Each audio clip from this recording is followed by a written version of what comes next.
à toutes et à tous. En termes de stratégie immobilière, on va dire post-Covid et l'impact qu'a eu le Covid sur finalement notre stratégie d'allocation. Première chose à retenir, recherche de diversification.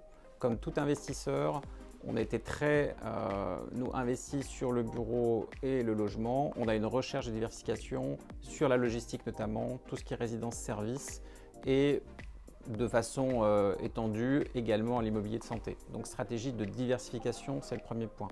Le deuxième, c'est une stratégie bien évidemment qui vise à s'adapter aux nouveaux besoins de nos utilisateurs et donc à être en réaction par rapport aux transformations de l'immobilier de bureau, tout ce qui est coworking, flex office, et donc ça, ce sont des modèles auxquels on doit désormais s'adapter. Et la troisième chose, c'est aussi finalement dans le cycle immobilier, le souhait d'élargir notre territoire et notre champ des possibles, à la fois nous en sortant de l'Île-de-France, et donc notamment en allant davantage vers les métropoles régionales françaises, mais également en Europe, dans la zone euro, là aussi en poursuivant cette stratégie de diversification.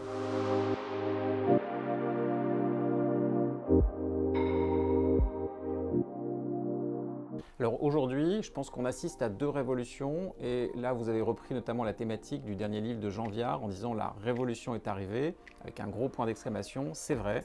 Moi je pense que la révolution écologique, elle touche finalement le monde réel, le monde physique, et la révolution numérique, c'est celle qui touche essentiellement un monde virtuel.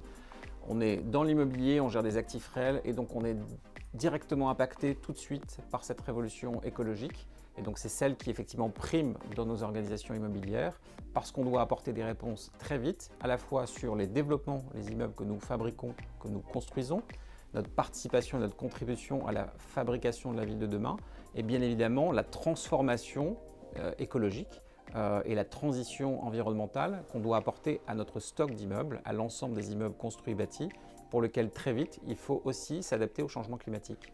Donc c'est ça, cette révolution qui prime aujourd'hui, c'est celle du monde réel, du monde physique, mais qui bien évidemment est accompagnée et facilitée par cette transformation numérique.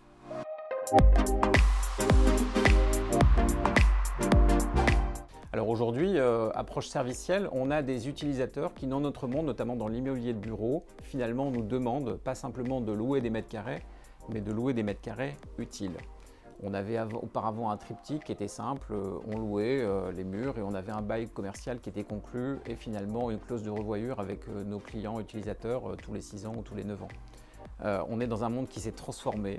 On a aujourd'hui en fait une obligation finalement d'accompagner nos utilisateurs dans leur propre transformation de leur immobilier de bureau. On ne loue plus simplement des mètres carrés, on loue des mètres carrés utiles. Et pour ce faire, effectivement, beaucoup d'acteurs immobiliers sont déjà dans la proposition de service. On a la même chose en ce qui nous concerne dans le développement. Donc soit on le fait en interne, c'est le make interne, soit on est dans la délégation et on s'associe à des prestataires pour ce faire, qui sont finalement des activités de service de nature hôtelière ou para-hôtelière, qui soient sur le coworking, sur le co-living ou finalement sur l'accompagnement de nos utilisateurs dans la logistique, dans l'ameublement et l'agencement de leurs locaux.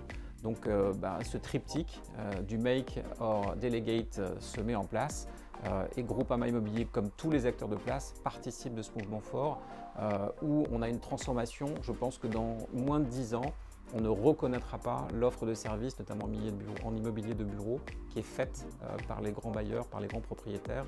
Transformation du cadre juridique, bien sûr, où le bail commercial a un peu vécu, et fort heureusement parce qu'il a été inventé en 1953 en France, donc il évolue. Le cadre juridique de tout ce qui est finalement la vie de copropriété ou d'immeubles multilocataires et qui font se cohabiter de multiples usages et qui effectivement pour nous peut se réinventer.